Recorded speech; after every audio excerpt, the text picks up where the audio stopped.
Okay, let's look at these couple of examples of systems with algebraic loops. I have an electric circuit here with an inductor and some resistors here. You can see an little T circuit here, and then we've got a capacitor.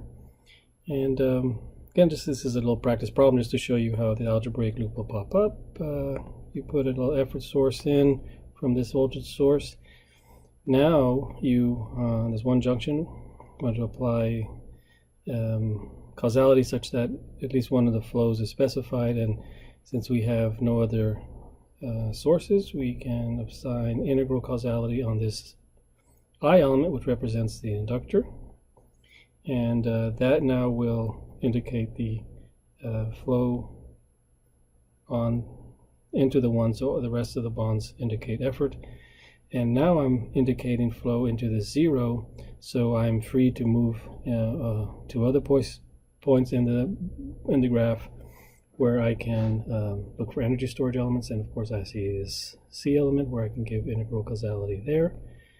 But in doing that, I apply an effort at a one junction, which again does not constrain me to propagate that causality out from that one junction. So I've got two junctions here where I'm not forced to do any propagation of causality from those energy storage assignments. I've completed the assignment of preferred causality on energy storage. I have, a state that's composed of a momentum state. Sorry, that's an inductor, so I will go ahead and put a lambda dot here and a charge there, and so I've got a lambda and a Q for my inductor and capacitor. So I've only got resistive elements left, so I've got an arbitrary assignment to make.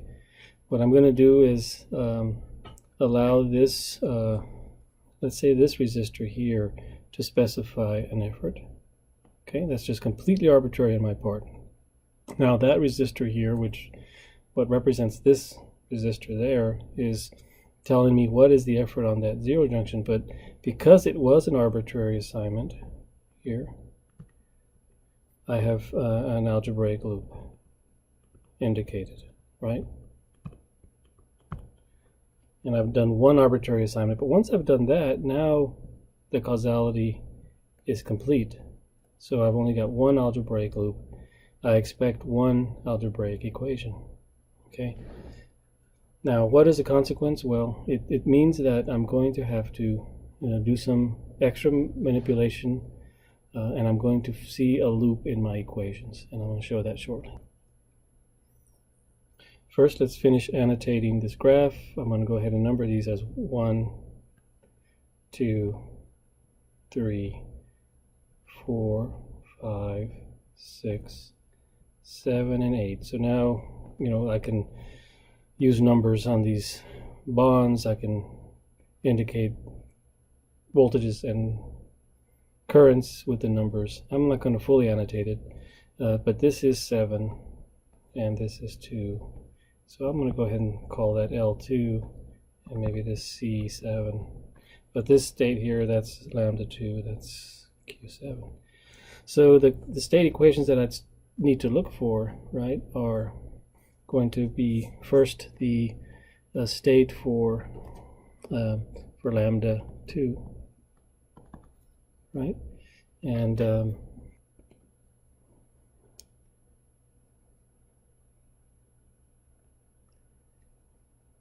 that rate relation is lambda dot 2 equal the voltage on bond 2, right? That's what this causality tells us. And where does this V2 come from? Well, it's whatever this voltage source is here, just call it V1 minus V3 minus V4, okay?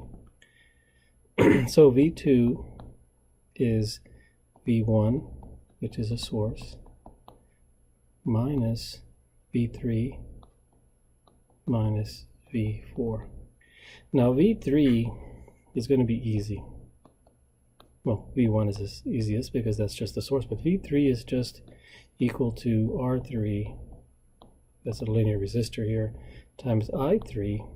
But since I3 is equal to I2, and I2 is related to lambda 2, right? That can, as you can see, be related to my state lambda 2. So V3 is easy. V4, I expect a problem because that's going to come from this element where I assigned an arbitrary made an arbitrary causal assignment. So let's see what happens with V4. V4 from the causality, and be careful here when you're starting to use causality. V4, you want to write this causally. The bond that's determined in V4 is the one coming from this R element, right, as this causality states. So it's equal to V5. Okay, so V4 is causally equal to V5. Now what is V5? Well, V5 is just R5 times I5. Now start following the causality. What is I5? I5 is the current coming into this resistor. See the causality? And that's equal to I4 minus I6.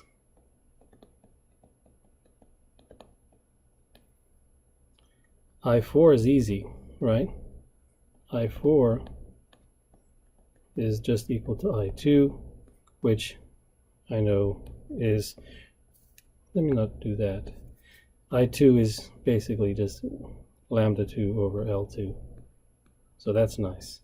But I6, what is I6? Well, I6 is coming from this bond, right? Which can follow the causality. Right, I6 is coming from here. So it's coming from I8. Right? So I6 is equal to I8.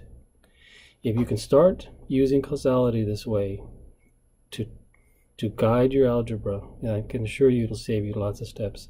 So I8, what is I8 equal to? Well, I8, again, is the inversion of this resistor because it's just equal to 1 over R8. Remember, these are all linear resistors.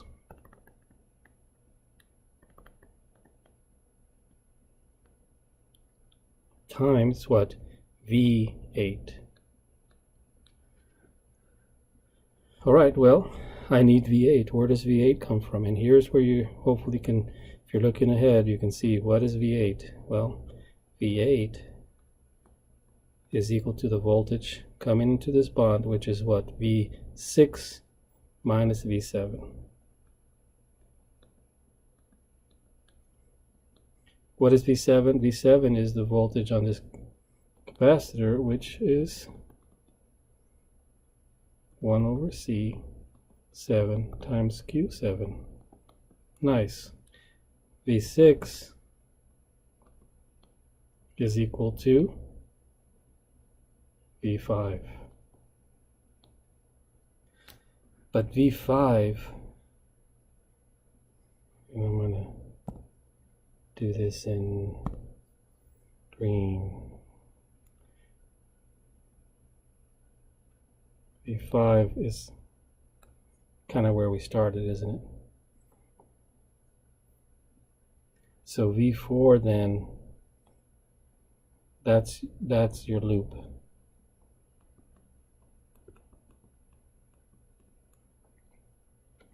What you'd end up doing then is writing an equation where you'd solve for V5 in terms of itself. This would give you V5, which would give you V4, which would allow you to complete this equation. Okay? So solve for V5. And that's the game. I'm not going to finish that. Effectively, you'd run into a loop trying to derive this equation as well. But I'll let you finish that as an exercise. And before we move away from this example with an algebraic loop, I wanted to suggest another way that you can look at what we just did here. And this might be a little subtle at first, but take a look at when we made this algebraic loop causality assignment. Remember, we had two R elements and we can choose which one we want. Well, we arbitrarily chose to have this R element sort of accept a current, right? So I5 is coming causally from this in this bond. So I5, you can look at it as information, right? That's coming from the system. And what R here, this R5, if you like, is returning is this voltage 5. So one thing that you see that happens then, as soon as you make that arbitrary assignment, you know, oh, look, I've got an algebraic loop. V5 now is going to be the variable that will end up being a loop variable. And you can see that that's what happened here. We come back here, remember we wrote these equations here, V4. Then we said, well, V4 is equal to V5. And when we started trying to write V5 and we went through all this algebra, we ended up saying, oh, in order to calculate V5, we need to know V5. So you can see that even from the beginning, it can help you identify which is your loop variable. That's one way to look at this use of causality, again, to give you some insight into the equation derivation. And as I'll continue to say, it can really save you some time. I've included another simple algebraic loop problem here, and let's look at the system here. This is a mechanical system, a spring and damper in mechanical parallel, basic linkage, another damper down here in the mass.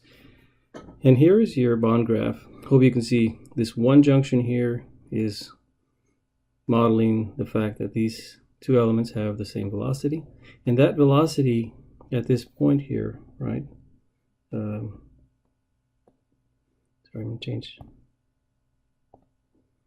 Is this velocity here, right? So let's call that. Let's just say that that's VB, and then VA is obviously this velocity here. And that's going to be that. By the way, when you're modeling linkages like this, and sometimes we'll say, oh, let's keep that to small angles. And the reason is because, strictly speaking, you could get, you know, there's a approximation that we're making. So we'll keep these to small angle. Otherwise, you know, your linkages would bind up in practice, and when we're working these simple examples to kind of illustrate the use of bond graphs, we may not pay so much attention to that. Maybe later I'll show you some where we are a little bit more careful about the nonlinear characteristic of some of these little linkages that we use.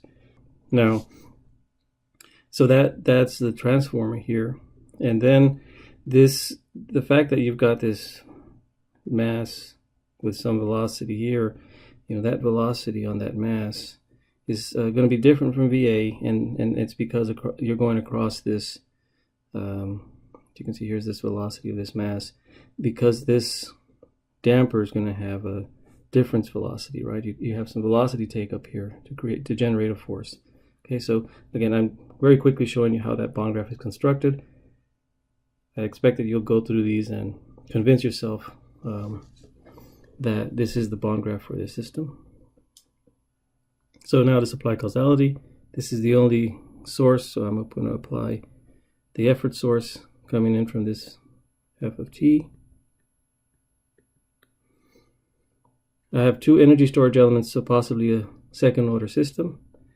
So I'm going to go ahead and apply integral causality on this mass. So this means that my state is being built up, and my first state is this momentum here. Now that I've specified flow into this one junction, I propagate that causality, and at a zero junction, specifying flow in, right, does not constrain you to propagate the causality, so you need to jump to other places. And in this case, we go to this this energy storage element, and give it integral causality. So now this x dot k, say for this spring, let's actually call that x dot 2, since it's, say, a second spring there, or spring number 2 as I'm calling it here. Now that's a state of the system too. Okay. There's no other energy storage element, so that's, my system is of order 2. And I've assigned causality such that I have an effort imposed on this one junction. Again, not constrained, so I've got nothing left but R elements, which means I'm going to have an arbitrary assignment. All right? And actually, if you go back and look at the previous example of the circuit, this has a very similar structure, except I've got a transformer here. So I'm not, I'm going to go ahead and say I'm going to let this guy impose effort on here. So I'm specifying the velocity into this damper 1, say, because this is the first damper. This is the second damper. The velocity of that damper is going to be imposed here. So whatever this force is coming in here, remember we talk about the loop variable that's coming back. That when you start writing equations, you'd find that you'd have to find this force as a function of itself, if you think about that last discussion I just had. So now I know the effort into this transformer, cross it, and now this damper is going to impose a velocity here coming back, and that's what's going to tell me what the velocity is of that one junction. And now my causality is complete. I have a second order system. I would start writing equations, first for P and my P dot. Remember, my rate relation is the difference between F of T minus whatever this force is here, which, if you're hopefully starting to read causality, that force on this bond is the force that's common to all the bonds on this zero junction, which means you look for the bond that is specifying the effort on that zero junction, which is this bond, and that's FB1. So see how you can save a lot of time writing equations here that are causal, right? So FB1 is where you want to focus your attention. Okay, so what is FB1? And if I'm right, that's going to end up being a loop variable. Okay, so FB1, if I use a linear constitutive relation, is equal to B1 times VB1. And what is VB1? Well, remember, flows about a zero junction sum. So VB1, I'm going to go to this next line here, is equal to the difference V minus VA. Okay, small v. V is easily determined from the momentum. So I know that guy.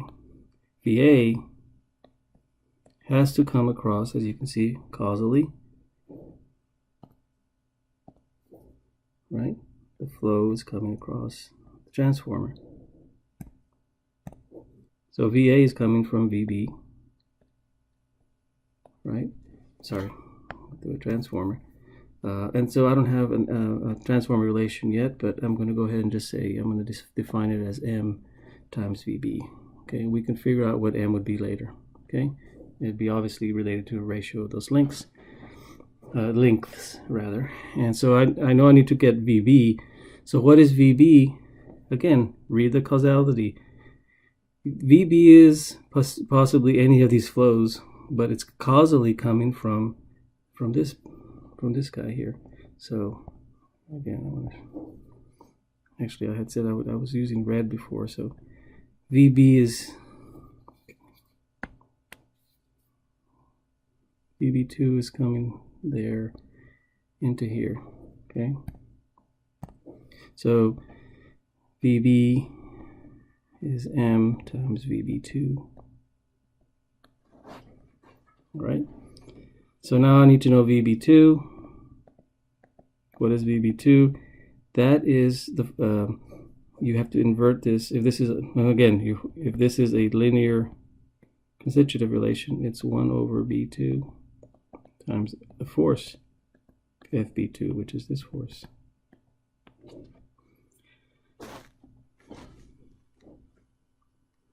Now, FB2 is on a one junction, so you need to use the sum of efforts. Be careful here.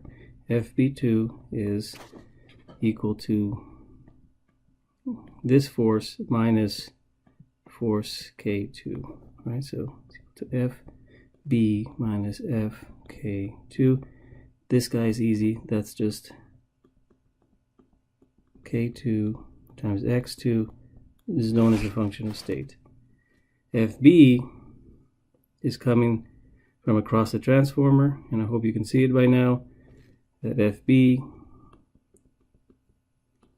is equal to what? 1 over m times, sorry, not 1 over m.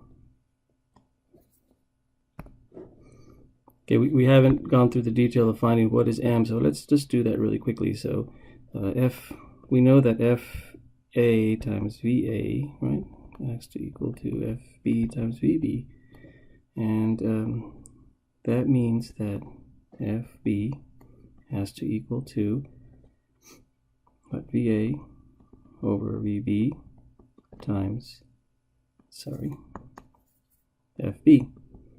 And I know that VA over VB is m, right? So that means that FB is m times FA, right? Now what is FA? FA is this effort here, and it's what bond here is determining FA? Well, it's FB1. So that is equal to m times FB1, right? But FB1 is what I started looking for. Oops. Oh. And as I said, when you applied your algebraic loop, when you applied your arbitrary causality, specifying that FB1 was going to be in, you knew that was going to be your loop variable. Okay, so this is what I mean by, okay, you get a little bit more algebra just because of this loop. Now what you have to do is start back substituting and solve for FB1, and then you'd be done with that equation. And I'll leave that as an exercise for you. But this is basically what you'll see when you have algebraic loops or any other kind of state equations that will introduce more manipulation of the equations in order to get these into final state space form.